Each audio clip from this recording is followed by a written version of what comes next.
Riding these super bikes is a lot like riding a dirt track bike. They slip and slide and you make yourself part of the bike.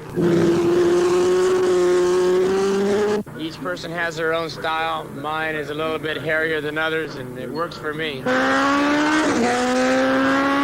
The bikes could accelerate really quick. You go from 0 out of turn 9, which is about 15-20 miles an hour, to 140 miles an hour within 200 or 300 yards.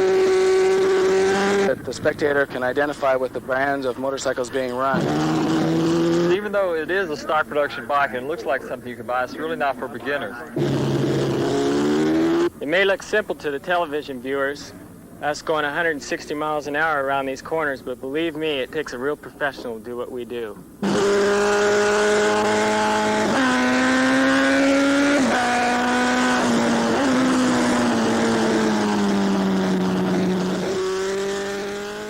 Road racetracks in America, Laguna Seca, nestled in the rolling hills just inland from Monterey, California. My name is Bob Lee, and I'm your race commentator flying above the track in this Jet Ranger helicopter. We are traveling from the starting line towards Turn 1, which for a superbike is a 145-mile-per-hour fifth-gear left-hander. The corner is almost blind, coming right after the brow of a hill. This leads straight into Turn 2, also a left-hander, which is taken in fourth gear at 130 miles per hour. Then the bikes accelerate up to 150 miles per hour. On the approach to Turn 3, the riders must sit up, brake, and change down to fourth gear. Turn 3 is taken at about 120 miles per hour, with the riders leaning completely off the motorcycle, with their left knee precariously close and almost scraping the pavement. Then there is a short straight up the hill under the bridge towards Turn 4, where the riders will again brake hard, shift down to third gear, and line themselves up for this 100-mile-per-hour left-hand turn.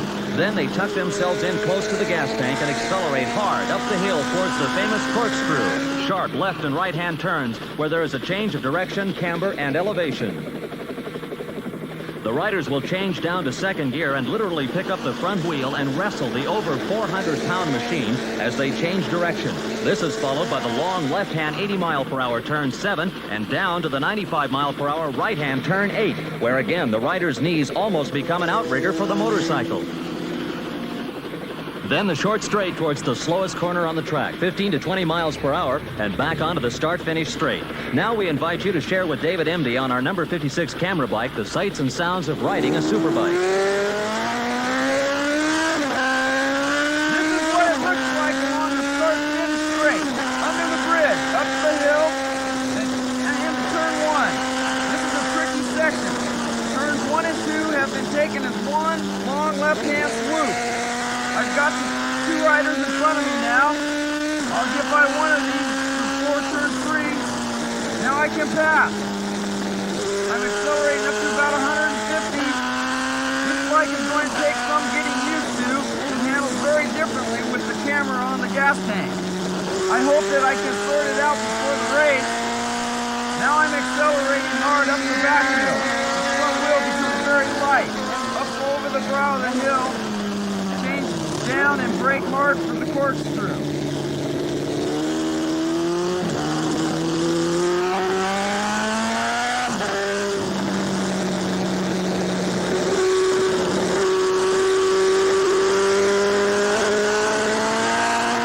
Now towards turn 8, the short straight, and down all 5 gears for turn 9.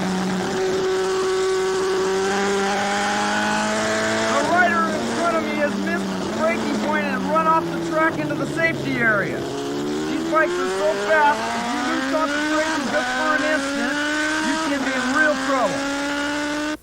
Today's race on this 1.5-mile Laguna Seca track is the Champion Sparkplug Superbike Classic, and it marks a first in filming motorcycle races in America.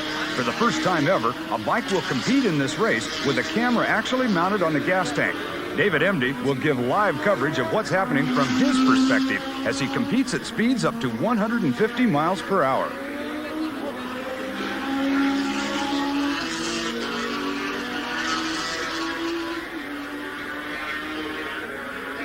On the back of the bike is a smaller camera from which we hope to see some of the racing from yet a different vantage point. Hello everybody, my name is Bruce Flanders and I'll be your commentator along pit row. Superbike racing is to motorcycles what NASCAR racing is to cars.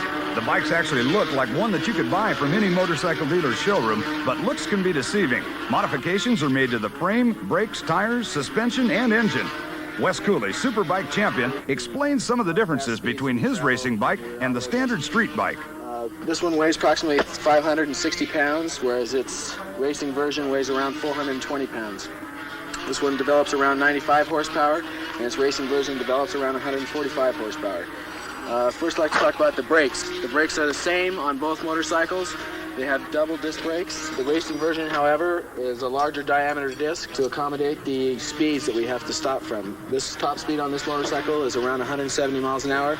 This one's around 115 to 120. Tires on a standard motorcycle are ribbed, as we use the slicks on the racing version. The compounds in the slick tires, when they get up to heat and temperature during the race, they actually adhere better to the ground and provide for better traction. As far as the engines are concerned, the castings are exactly the same between the two motorcycles. There again, the racing version is hopped up a little bit inside. The pistons have been changed, the camshafts, the cranks on occasion. We've also gone to the 4-into-1 pipe as compared to the 2-pipe on the production motorcycle. This also helps for our glanthorns problems that we have. So it has a single rear disc brake. However, the racing version is vented to help the cooling in case it does get hot during a race. Carburation is pretty much the same. We have a little bit larger bore carburetor on the racing version. We have a fairing on this motorcycle. This is to cut down the wind resistance. Also, the handlebars are slightly different than a standard production motorcycle. They're lower, enabling us to get down closer to the center of gravity of the motorcycle, thus for better stability. Today's Superbike is a sophisticated piece of machinery. The engineering and design work that it takes to build a winner is every bit as important as its automotive counterpart, and equally important is the human element. Okay, perfect. That final piece of tuning. It doesn't stick out of the cylinder head that much, does it?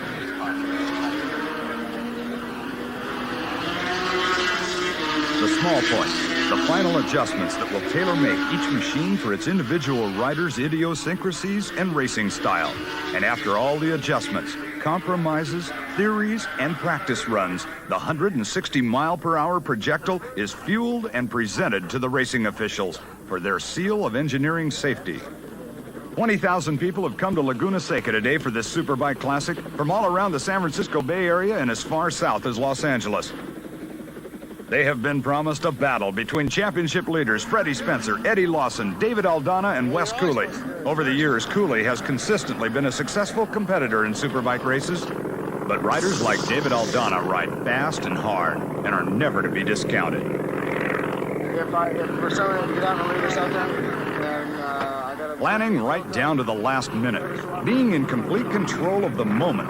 With everything else being equal, the strategy of racing becomes the psychology of winning.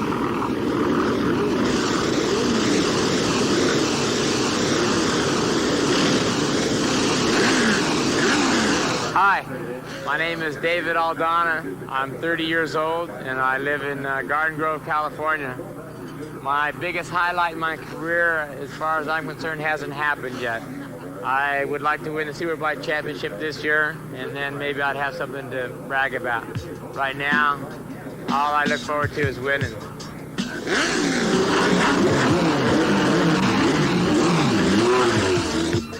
My name is Freddie Spencer. I'm 18 years old. I'm from Shreveport, Louisiana. My most memorable race, I would have to say, is when I won the first 2 heats at Brands Hatch, England, in the Transatlantic Trophy match races. My ambitions is to be 500cc world champion or a world championship title and possibly come back and win the Grand National Championship. I'm David Emdy, Oceanside, California, 22 years old. My biggest ambition is to win Daytona 200. Finished third Daytona year before last in the Superbike race and was first at the Ontario 6 Hour. Hi, my name's Eddie Lawson. My bike number is 21. I'm 21 years old from Ontario, California. My most memorable race is winning the Daytona 250 Lightweight Expert Road Race.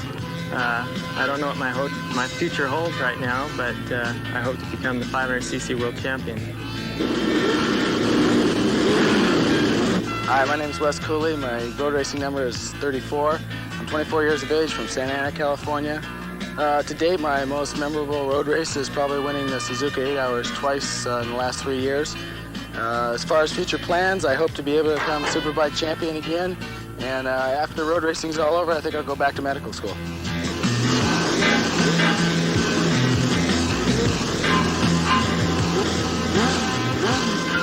The top 5 qualifiers in time trials earlier today can be seen in the front row of the grid. On the outside, 5th fastest, Kawasaki's Chuck Parham, number 191, at 1 minute 13.792 seconds, a speed of 92.84 miles per hour.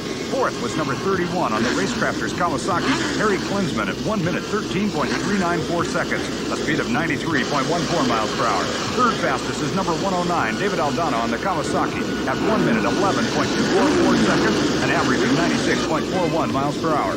2nd fastest on the Yoshimura Suzuki with a time of 1 minute 10.311 seconds, a speed of 98.01, is number 34, Wes Cooley. And the fastest qualifier on the pole position on the inside of the racetrack, number 8, Honda's Freddie Spencer at 1 minute 9.493 seconds, a speed of 98.71 miles per hour.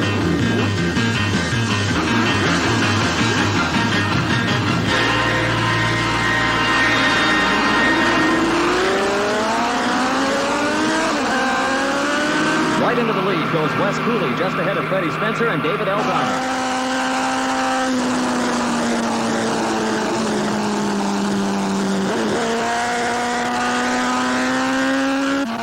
Coming down towards turn 3, it's number 34, Cooley, David Aldana, Freddie Spencer, Klinsman, and number 88, Roberto Pietri. Let's see it from David Endy's point of view. David? Wow, this is going to be harder than I thought. Racing and talking at the same time. At the corkscrew, it's Cooley first with Freddie Spencer now ahead of David Aldana. Then Harry Klinsman and Roberto Pietri. Although it's hard for David Endy to talk, let's look at it from his camera.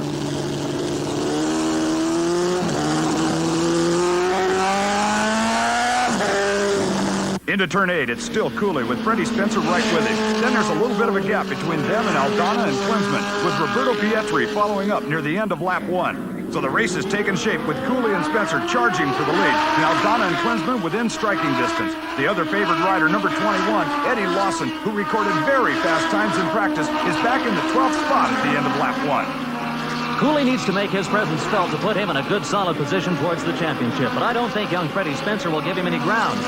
In fact, look how close Freddie is staying with Cooley as they thunder towards turn 3 at 150 miles per hour, and almost in unison, their knees graze along the asphalt.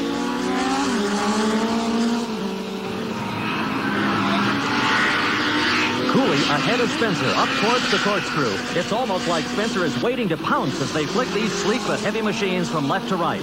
Spencer is going for the inside and trying to pass Cooley towards turn 7, and they're side by side. But Cooley, who has the inside line, is holding on.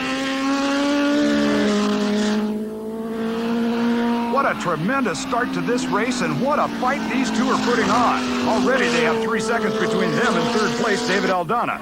So at the end of lap 2, it's still Wes Cooley with Freddie Spencer now literally breathing down his neck and looking behind him towards the rest of the field being led by Aldana. Cooley and Spencer through turn 2 and accelerating to 150 miles per hour. And Spencer is right there, and he's going for the lead as they go into turn 3. And he outbrakes Cooley. Freddie Spencer goes into the lead. Let's go to David Endy. I'm just getting into the start-finish straight. First, second, third. It's hard to keep up with the leaders with the camera equipment on the bike. I can't get my body low enough so the gas tank will stay out of the wind.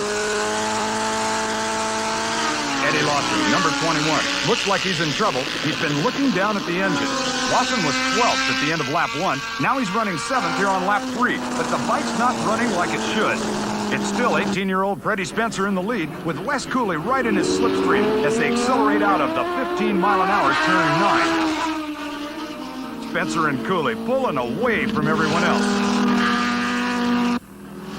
At the corkscrew, Eddie Lawson still sitting in 7th place. He's again looking down at his bike, and it looks like he's going to pull into the pits. That'll be the end for number 21 today. Fast Freddie Spencer, number 8, now has pulled about an 8-second lead over number 34, Cooley.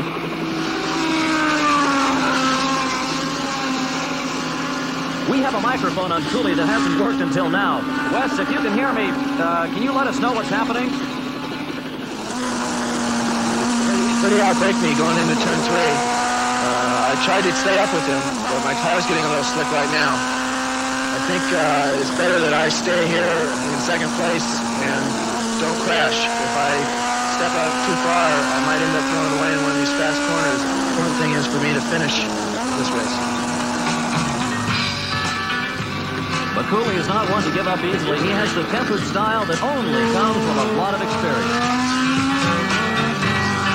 David Aldana, number 109, has been racing for 14 years and who has successfully made the transition from dirt tracks where the bikes spend most of their time sideways to the road tracks where one isn't supposed to get sideways. But Aldana, who's a great crowd pleaser, will often oblige his fans by putting that 450-pound monster on the very edge of its tires. Aldana's in third spot. Freddie Spencer leading, who at 18 already has almost 10 years experience as a racer. Notice the ease in which Freddie handles that 140 horsepower. In terms that you might better understand, that's the equivalent of putting an Indianapolis race car engine into an economy car.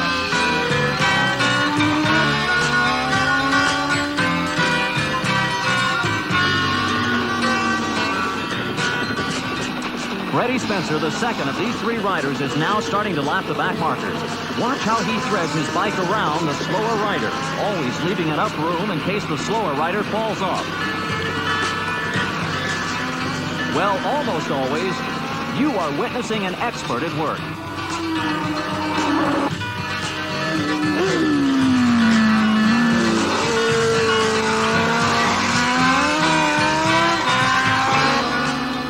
Those are Wes Cooley's mechanics. It's hard to tell whether he's confused over Freddie or Wes. It's not like Cooley to let Spencer get as far ahead as he is, but then again, as we heard earlier, Wes Cooley's in it for the long haul. It's championship points that brings the big money, not just winning one race, and he's still 20 seconds ahead of third place Dave Aldana. David Emby is still laboring with his extra passenger, our camera, and if you can hear me, David, come in and let me know where you are. At the back of the course, accelerating up the hill. Concentration is a big thing at this point. If you relax just for a second, that's when you get into real trouble. Wes Cooley is just ahead of me at this point, but he's going really fast and I won't be able to stay close to him for long. At these speeds, you don't have much time for anything that's going on outside of the track. The corners come up much too fast and I must keep my eye on the tachometer. Too much over the red line and the engine will suddenly turn into a spectacular junk pile. Since it's hard to be competitive right now, maybe I'll show you something special. I'm coming out of turn 9, I'll pull a wheelie for you.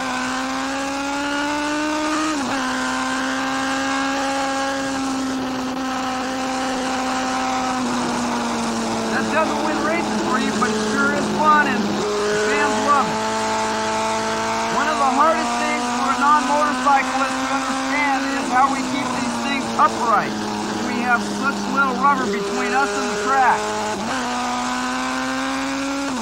At any one time, there's an oval area about 3 to 4 inches long and about 2.5 inches wide touching the track, and that's about it. Compare that to a car tire, then remember you have 4 wheels on a car. I'm coming up to the corkscrew again. I've got 2 guys in front of me. I should try to pass. As the race goes on, if you're not fixed and really on top of it, putting the bike on the right line through the corners gets harder and harder. Really close to these 2 guys now. I should get them on the next lap. Whoa! Son of a... Missed the gear and I almost hit him. Harry Klinsman, number 31 on the Racecrafters Kawasaki, has pulled off the track at the corkscrew, and it doesn't look too promising for him. Freddie Spencer is still on the march in the closing stages of this race. He has such a commanding lead that you'd think Freddie would slow down and take it easy, but it just isn't so. Freddie is still leading over just as far and letting his knee drag along the asphalt just as much.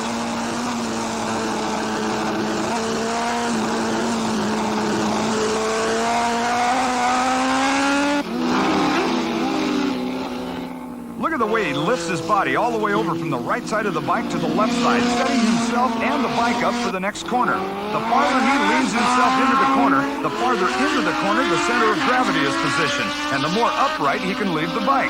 Therefore, the more tire area being left on the ground, and the more power and traction he can use. Spencer is now a little over 12 seconds ahead of number 34, Wes Cooley. This is the last lap. Well, you've seen superbike racing from just about every angle. Watching these guys in slow motion on the last lap reminds us that motorcycle racing can be poetic, graceful, and beautiful.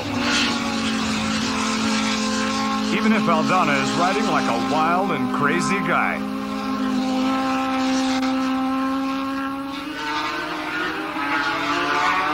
Harry Klinsman, number 31, retired at the corkscrew, watches Wes Cooley come through for the last time. The starter, Bob O'Malley, gets the checkered flag out for young Freddie Spencer. The 18-year-old from Shreveport, Louisiana, wins this Champion Spark Plug Superbike Classic. Wes Cooley from Santa Ana, California on the Yoshimura Suzuki finishes second. And David Aldana, who didn't get to realize his ambition today, finishes third. This is an incredibly exciting and demanding sport where the machine also acts as a mobile test bed for new engineering advances that'll make motorcycling safer and more enjoyable for the street rider. I hope you've enjoyed our coverage of this superbike race, particularly the very special experience of being with David Emdy and witnessing what it's like to race a superbike. As for me, I think I'll stick to cruising down the highway. This is Bruce Flanders for myself, Bob Lee up in the helicopter, and David Emdy still on the racetrack saying goodbye.